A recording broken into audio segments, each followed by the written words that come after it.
내가 진실로 진실로에게 너에게 이르노니 한 알의 밀이 땅에 떨어져 죽지 아니하면 한 알 그대로 있고 죽으면 많은 열매를 맺느니라. 자기의 생명을 사랑하는 자는 잃어버릴 것이요 이 세상에서 자기의 생명을 미워하는 자는 영생하도록 보존하리라. 이제 이 세상에 대한 심판이 이르렀으니 이 세상의 임금이 쫓겨나리라. 내가 땅에서 들리면 모든 사람을 내게로 이끌겠노라 하시니, 이렇게 말씀하심은 자기가 어떠한 죽음으로 죽을 것을 보이심이로라. 아멘. 앉아주시겠습니다.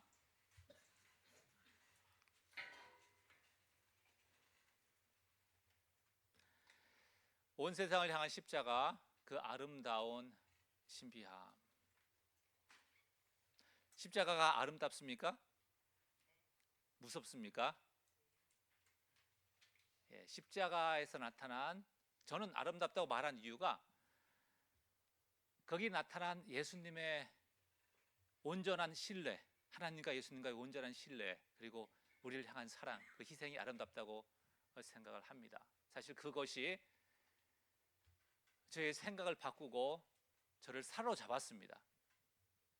제가 20년쯤 되나요? 신학 공부를 하기로 결심한 중요한 이유는 십자가를 더 알고 싶어하는 그런 소망 때문이었습니다. 세상의 모든 학문들, 물리, 화학, 생물, 수학, 엔지니어링, 모든 것들은 하나님께서 창조하신 것들에 대한 연구죠. 그리고 그것을 어떻게 사용할 것인가에 대한 연구입니다. 수천 년 동안 연구했지만 아직도 많은 부분들이 감춰져 있죠. 그만큼 하나님의 창조 세계는 깊고도 신비합니다. 그런데 제가 이것을 십자가의 사건과 비교를 해봤어요. 하나님께서 이 땅 모든 것을 만드신 사건과 그 아들이 십자가에 죽으신 사건, 하나님 입장에서 보기에 어떤 것이 더 중요하고 심각한 것인가요? 당연히 아들이 죽으신 사건 아니겠습니까? 그래서 저는 수천 년 동안 연구한 모든 인간의 학문과 문명보다 더 깊은 진리와 신비가 십자가 사건에 숨겨 있을 것이라 생각을 하고 신학 공부를 하게 된, 그것이 많은 이유 중에 하나였습니다. 그래서 십자가를 알면 알수록 저의 가치관이 변하고 삶이 바뀌기 시작했습니다. 예전에는 내가 손해보는 것에 대해서 억울하고 분통해 했습니다. 어떻게든 그 손해를 갚아야 한다고 생각을 했는데, 이제는 그것이 복음을 드러내기 위한 하나의 방법이라면 내가 감당할 수도 있을 것이다 하는 약간은 마음이 편해지는 그런 은혜가 있습니다. 오늘 말씀을 통하여서 십자가를 더 알고 주님을 더욱 믿고 따르는 은혜가 있기를 원합니다. 오늘 본문 말씀 저희가 읽진 않았지만 요한복음 12장 20절에 보면 헬라인들이 예수님을 찾아옵니다. 이들은 이방인들이었어요. 그 놀랍게도 이방인들이 하나님에 대해 관심을 가지고 하나님을 더 알고자 하는 그런 마음이 있었습니다. 그런데 아시는 것처럼 유대인들과 이방인들은 서로 이야기도 하지 않고 교제가 없었습니다. 그래서 이방인들은 하나님을 더 알기를 원했지만 하나님께서 어떻게 선지자를 보내시고 어떻게 예수 그리스도를 보내셔서 하나님 나라를 확장하시는지 알 방법이 없었습니다. 소문만 듣고 있었던 것이죠. 그러던 때에 마침 기회가 와서 예수님께 찾아왔습니다. 그런데 헬라인들이 찾아오자 예수님은 놀라운 말씀을 하십니다. 같이 읽겠습니다. 예수께서 대답하여 이르시되 인자가 영광을 얻을 때가 왔도다. 어떤 때가요? 십자가의 때가 가까이 왔다고 합니다. 헬라인들이 찾아온 것과 십자가 사건과 어떤 관계가 있을까요? 바로 이방인을 구원하시기 위한 하나님의 방법은 모세 율법이 아니라 십자가의 사건을 통해 십자가의 구원을 통해서 이방인을 구원하시는 것이죠. 그렇기 때문에 이방인들이 하나님의 구원에 대해 관심을 가지고 찾아왔을 때에 예수님은 아셨던 거예요. 아, 지금이 이제 이번 명절이 내가 십자가에 못 박히는 그날이구나를 아셨던 겁니다. 그러면서 이어지는 본문에서 십자가 사건이 무엇인지, 무엇을 의미하는지, 십자가의 의미에 대해서 쭉 설명을 합니다. 첫 번째로 십자가의 신비, 십자가의 역설은 이것입니다. 죽음으로써 많은 생명을 살린다는 사실이죠. 저희가 지난주에 요한복음 11장에서 예수님은 무엇 때문에 오셨습니까? 이 땅에 생명을 주시기 위해서 나사로야 나오라 라고 나사로를 살리심으로써 그것을 확실하게 보여주셨죠. 그런데 예수님께서 우리를 살리는 방법이 뭐예요? 누구누구도야 일어나라, 내 죄를 용서했다 라는 선포가 아닙니다.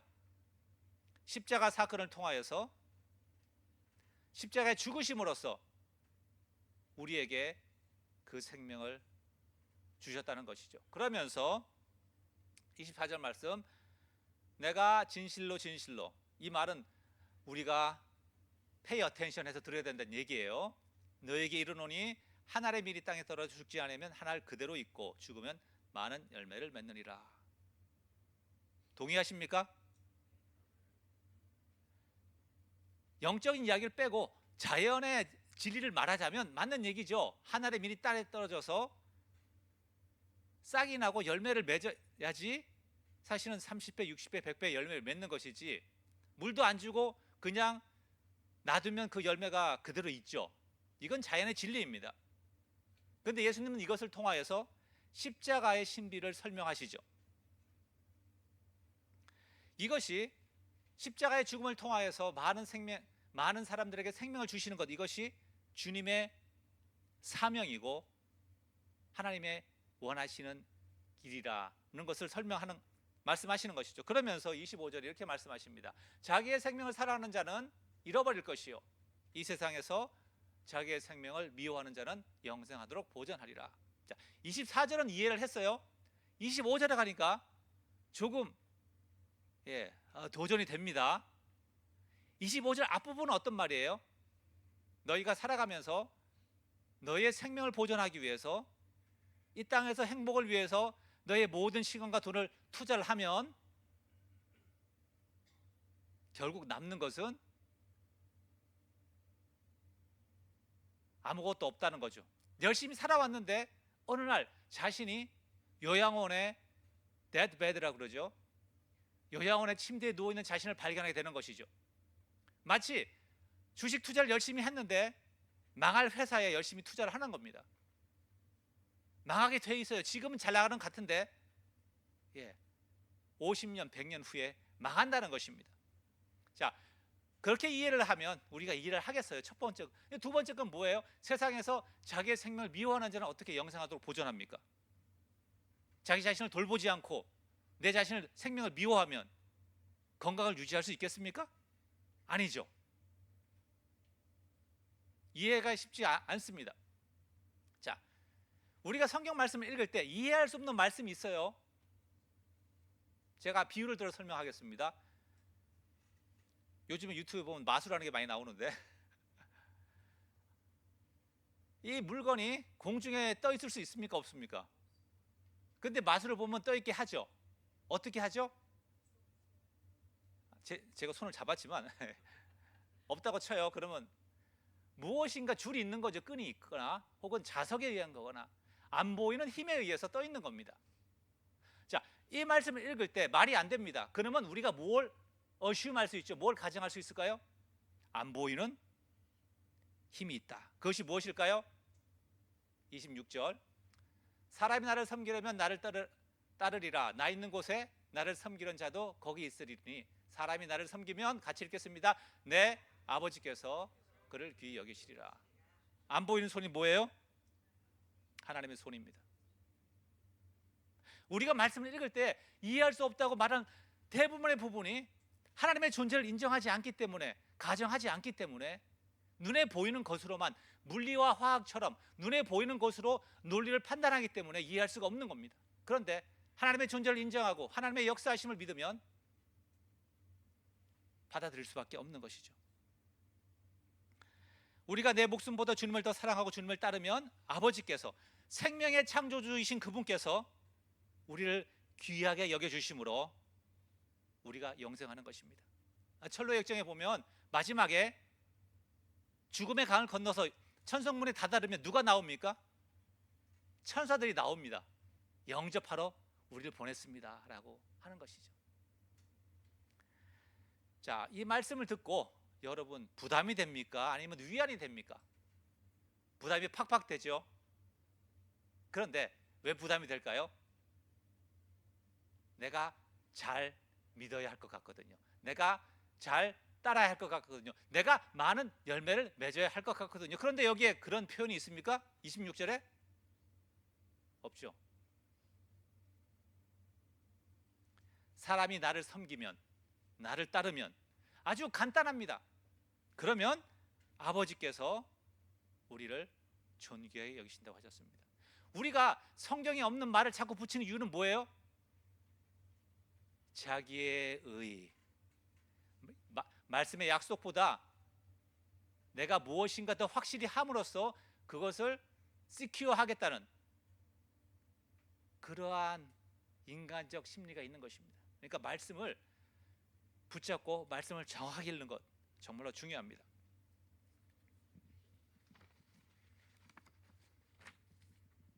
자, 또한 십자가는 이 개인의 구원에 대한 것뿐만 아니라 온 우주를 향한 하나님의 계획이 있습니다. 그걸 저는 이제 십자가의 비전이라고 말을 붙였습니다. 그것은 열방을, 세상을 심판하고 열방을 구원하는 것이 십자가를 통하여서 하나님이 이루실 하나님의 꿈입니다. 하나님의 비전이죠. 27절, 지금 내 마음이 괴로우니 무슨 말을 하리요? 아버지여, 나를 구원하여 이때를 면하게 하여 주옵소서. 그러나 내가 이를 위하여 이때에 왔나이다. 같이 읽습니다. 아버지여, 아버지의 이름을 영광스럽게 하옵소서 하시니 이에 하늘에서 소리가 나서 이르되 내가 이미 영광스럽게 하였고 또다시 영광스럽게 하리라 하시니. 예수님이 십자가의 신비, 죽음으로써 영생을 주는 영생이라는 신비를 말씀하셨는데 이 말씀하신 이유가 무엇일까요? 이 십자가 사건은 누구의 뜻이라고요? 하나님 아버지의 뜻이고 이것을 통해서 어떻게 된다고요? 아버지의 이름이 영광스럽게 된다는 것입니다. 하나님께서 2000년 전에 아브라함을 통해서 약속하셨습니다. 무엇입니까? 아브라함과 그 자손을 통하여서 열방이 복을 받게 하겠다는 약속을 하셨죠. 그런데 그 후손들 어떻게 됐습니까? 이스라엘 백성들, 너희들 때문에 하나님의 이름이 이방 가운데서 모욕을 받는다라고 로마서 3장에서 말하고 있죠. 이스라엘 백성이 실패함으로써 아브라함을 통하여서 복을 주시겠다는 하나님의 약속이 성취되질 못할 위험에 처한 겁니다. 그런데 예수님이 어떻게 하셔서 여기서 십자가에 죽으심으로써 하나님께서 아브라함에게 하신 그 약속이 성취되는 역사적인 순간이 된 것이죠. 그렇기 때문에 십자가의 사건은 하나님의 이름이 영광을 받으시는 사건입니다. 이제 이 소리가 나니까 사람들이 어떻게 생각합니까? 잘 못 알아들었어요. 이거 천둥 소리야.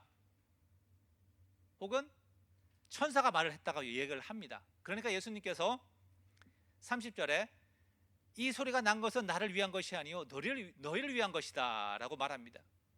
하늘에서 이 소리가 난 것은 제자들로 하여금 십자가 사건이 하나님의 뜻이고 이 십자가를 통하여서 하나님이 이루시고자 하는 것이 있다는 사실을 알게 하기 위해서 먼저 하늘에서 이런 소리가 나고 그 다음에 예수님이 이제 설명을 하십니다.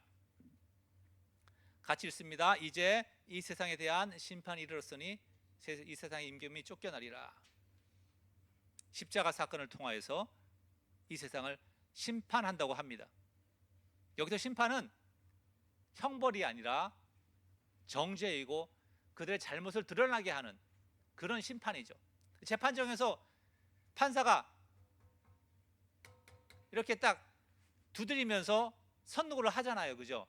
그러면 거기서 바로 죽입니까? 안 죽죠. 이제 감옥에 가서 뭐 형기를 살든지 아니면 처형자로 끌려서 죽는 것이죠. 그러니까 이 십자가 사건은 세상으로 하여금 그들의 잘못을 분명하게 드러나게 하는 그런 사건이라는 것입니다.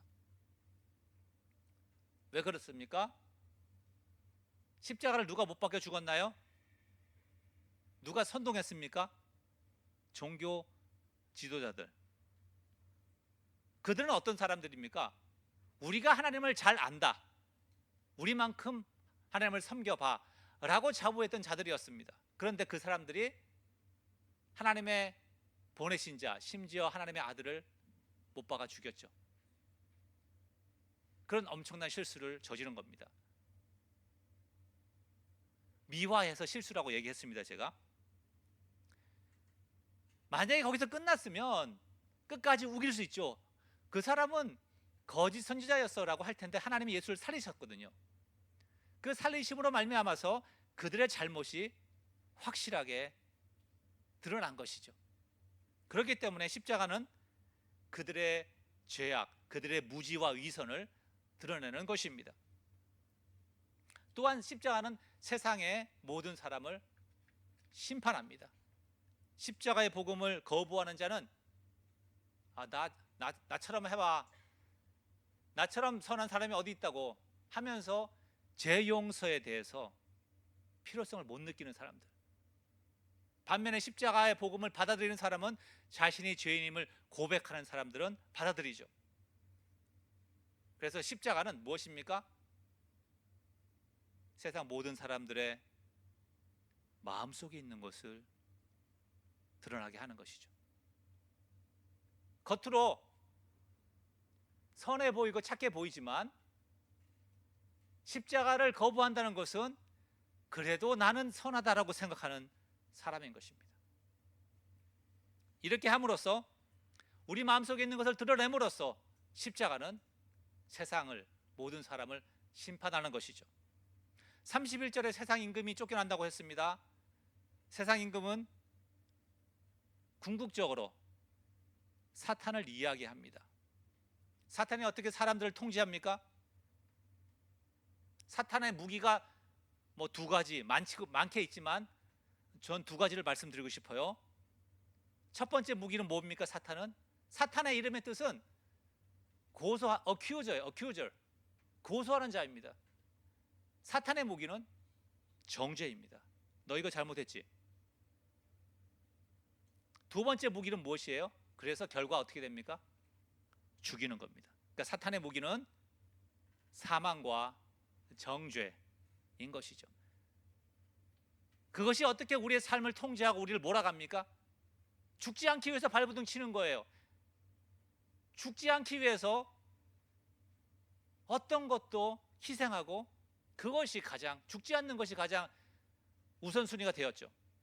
두 번째, 욕먹지 않기 위해서, 정죄당하지 않기 위해서 내가 잘못한 걸 숨기고 착한 척하고 도덕적 완벽주의자의 멍에를 지고 힘들게 살아갑니다. 그런데 예수님께서 십자가를 통하여서 우리 죄를 용서하심으로써 정죄의 무기를 파괴하시고 부활하심으로써 사망의 무기를 파괴하셨습니다. 그러니까 사탄은 더 이상 우리를 통제할 수 없는 것이죠. 그렇게 되어서 사탄의 손아귀에서 해방되어서 이제 어떻게 됩니까? 내가 땅에서 들리면, 내가 십자가에 못 박히면 모든 사람을 내게로 이끌겠노라. 우리가 주님께 가서 주님의 제자가 되고 하나님의 자녀가 될 수 있는 것이죠. 그래서 십자가로서 온 세상을 심판하시고 사탄을 몰아내시고 열방을 주님께로 이끄는 것, 이것이 하나님의 놀라운 계획이자 십자가의 비전인 것입니다. 자, 그러면 이 십자가의 비전을, 이것이 나의 비전이 되면 나의 삶은 어떻게 변하겠습니까? 그 중에 하나가 이것입니다. 우리가 다른 사람의 잘못을 보면 우리가 어떻게 반응을 해요? 아이들, 아니면 남편이나 부인의 잘못을 보면 이야기를 하죠. 왜요? 사랑하는 마음 절반, 화가 나는 마음 절반. 그래서 이야기를 합니다. 그런데 이야기를 하면 이게 바뀌나요, 그 사람이? 안 바뀌죠. 자꾸 이야기를 합니다. 그런데 십자가의 원리를 깨닫게 나면 내 삶으로서 상대방을 깨닫도록 해야겠다는 마음이 생깁니다. 내가 말로 100번 해봐야 저 사람이 변하지 않는다는 거 알아요. 왜냐하면 그 사람도 자기가 잘못했는 걸 알기 때문에. 근데 어쩔 수 없어요. 힘이 없어서. 나의 삶과 내 희생을 통하여서 내가 좀 손해를 보더라도 그걸 통하여서 상대방이 정말 깨닫고 돌이키기를 원한다는 것입니다. 상대방의 영적 깨달음과 성장을 위해서 내 삶을 희생할 마음의 준비를 하는 것, 이것이 십자가의 원리를 깨달은 자입니다. 그래서 내가 결코 옳은 걸 증명하겠다라는 오기가 아니라 상대방을 향한 사랑으로 그 희생을 감수하는 것입니다. 이것이 되겠습니까? 그런데 그렇죠.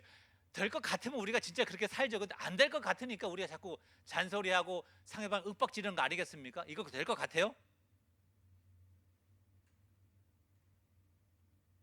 반응이 없으시는군요. 됩니다. 왜 되죠? 하나님의 비전입니다.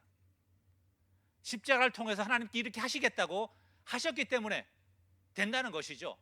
이런 확신이 있으면 당장 열매가 보이지 않아도 십자가의 삶을 가는 것입니다.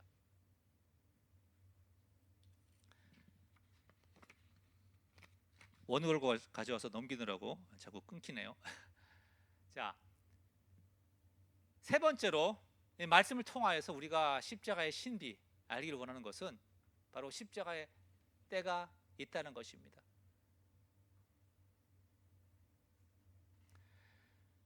지금까지 십자가에 대해서 말씀하셨어요. 메시아가 십자가에 못 박히심으로써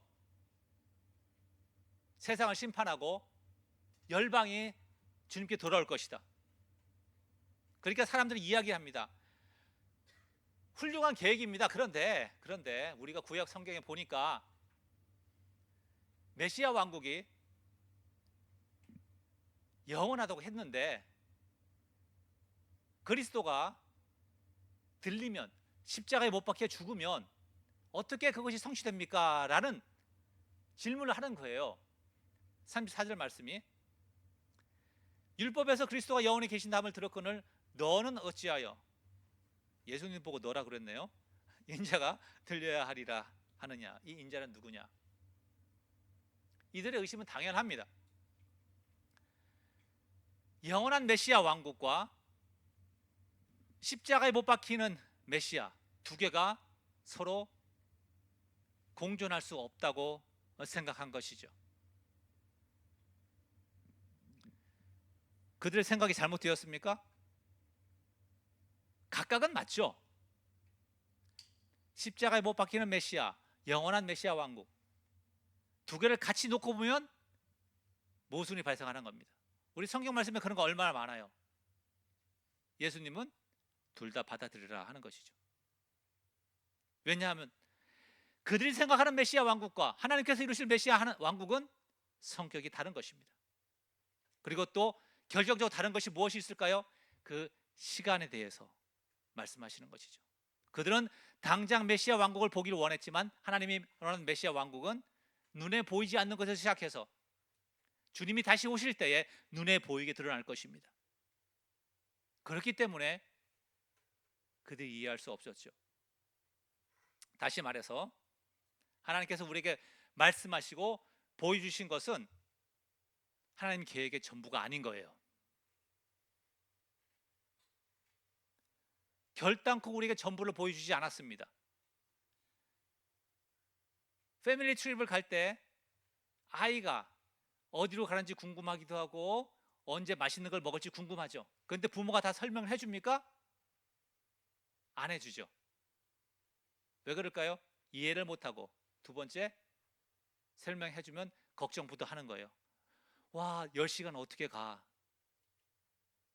우리를 위해서 하나님이 우리에게 오늘 필요한 것만 보여주시는 것입니다. 자, 본론으로 돌아가서 이 사람들에게 메시아 왕국에 대한 기대를 가지고 당장 그 왕국이 이루어질 것을 기대하고 있었지만 그 시간이 아직도 한참 있을 것이니까 그들에게 뭐라고 하시는지 같이 읽겠습니다. 예수께서 이르시되 아직 잠시 동안 빛이 너희 중에 있으니 빛이 있을 동안에 다녀 어둠에 붙잡히지 않게 하라. 어둠에 다니는 자는 그 가는 곳을 알지 못하느니라. 너희에게 아직 빛이 있을 동안에 빛을 믿으라. 그리하면 빛의 아들이 되리라. 아멘. 감사합니다.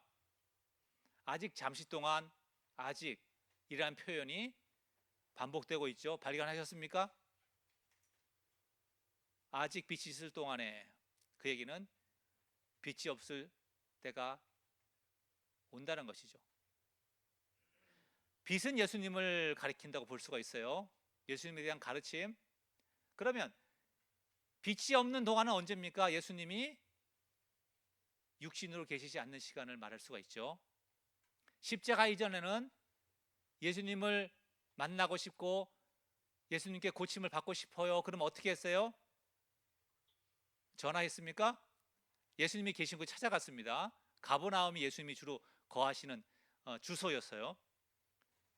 그러면 오늘 출타하셨으면 내일이나 모레는 오십니다. 원하면 예수님께 갈 수가 있었어요. 그런데 십자가 후에 부활하시고 승천하신 다음에는 갈 수가 있습니까? 예수님을 만나기 위해서 못 가죠. 그럼 예수님 만나려면 어디로 와야 돼요? 쉽게 말해서 교회로 와야죠.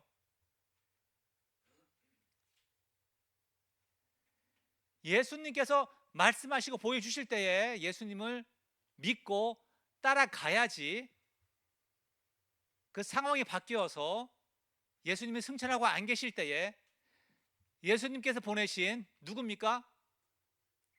또 다른 보혜사 성령께서 역사하시는 그 현장에 너희가 참여할 수 있다는 것입니다.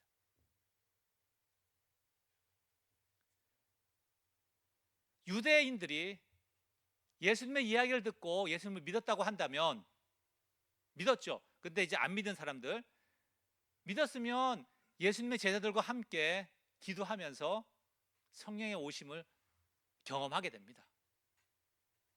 그리고 놀라운 하나님의 역사를 경험하게 되는 것이죠. 하나님의 역사가 항상 똑같은 패턴으로 지나가는 것이 아닙니다. 오늘 은혜 받은 은혜 여기에 반응하고 나가면 내일 이 말 하나님의 영광을 경험하는 것이죠. 예수님의 말씀이 무엇이에요? 지금 말씀이 선포되어질 때 믿으라는 것입니다. 내일 내가 듣고 싶어도 그 말씀 못 들을 수 있다는 것이죠. 지금 은혜 받을 때에 결단하고 움직이면 환난의 시기에 주님이 함께 하심을 경험한다는 것이고 하나님의 영광을 보게 된다는 것입니다. 이 때라는 것은 하나님의 주권을 인정하는 아주 중요한 단어예요. 복음서에 보면 우리가 요한복음 2장에서 가나 혼인잔치에서 포도주가 떨어졌을 때 예수님이 죄송합니다. 컴다운하고 예수님이 뭐라고 하셨어요? 여자여, 내 때가 아직 이르지 아니하였습니다. 아직 제가 나서 가지고 뭘 할 때가 아닙니다. 그리고 12장에서 뭐라고 하셨죠? 인자의 영광의 때가 왔다. 때가 아니었고 때가 왔고 이제 무슨 때가 남았습니까? 구원의 완성이 남았죠. 하나님 나라의 완성이 남았습니다. 제자들이 승천하신 예수님께 물어봐요. 하나님의 나라를 회복하실 때가 이때이니까 Is it right time that you restore the kingdom? 예수님이 뭐라 하셨어요? 때와 시간은 아버지의 권한에 두셨으니 none of your business. 이렇게 십자가와 구원의 완성의 시기 때는 우리에게 숨겨져 있습니다. 심지어 주님에게도 숨겨져 있는 것이죠. 하지만 우리에게 필요한 우리가 오늘 뭘 해야 하는지는 알려주셨어요. 그렇기 때문에 내일 무엇을 할지 알 수 없지만 오늘 주신 말씀에 따라 주님을 믿는 것이죠. 그것이 신앙입니다. 말씀을 정리합니다. 십자가의 구원은 우리가 도저히 이해할 수 없을 만큼 깊고 심오합니다. 저는 아름답다고 말씀드렸어요. 아름답습니다. 십자가의 신비는 죽음으로써 많은 생명을 살리는 것이고, 그 십자가를 통하여서 하나님의 품으신 비전은 무엇입니까? 세상을 심판하고 열방을 주님께로 돌아오게 하는 것이죠. 그것이 이루어질 것이라는 확신이 무엇입니까? 하나님의 열심히 이를 이루시리라 라고 하셨어요. 하나님께서 하시는 것이죠. 그리고 그 완성의 시기는 하나님께 있는 것입니다. 그러니까 오늘 우리는 주님을 믿고 주님을 따라가는 것입니다. 십자가를 더 알고 그것이 내 삶의 비전이 되고, 또 주님을 신뢰함으로 주님을 오늘도 따르시기 바랍니다. Know it, hold it, follow it. 기도하겠습니다. 아버지 하나님, 참으로 감사합니다. 주님께서 이루신 십자가의 구원, 그 구원의 감격이 날마다 우리 마음을 움직이고 앞으로 나아가게 하는 동력이 되게 하옵소서. 또 하나님께서 이루실 놀라운 하나님 나라의 완성과 십자가를 통한 그러한 놀라운 계획들이 나에게 비전이 되고 내 인생의 목표가 되어서 붙잡고 달려가길 원합니다. 오늘도 믿음으로 살아갈 힘을 주시옵소서. 예수 그리스도 이름으로 기도합니다. 아멘.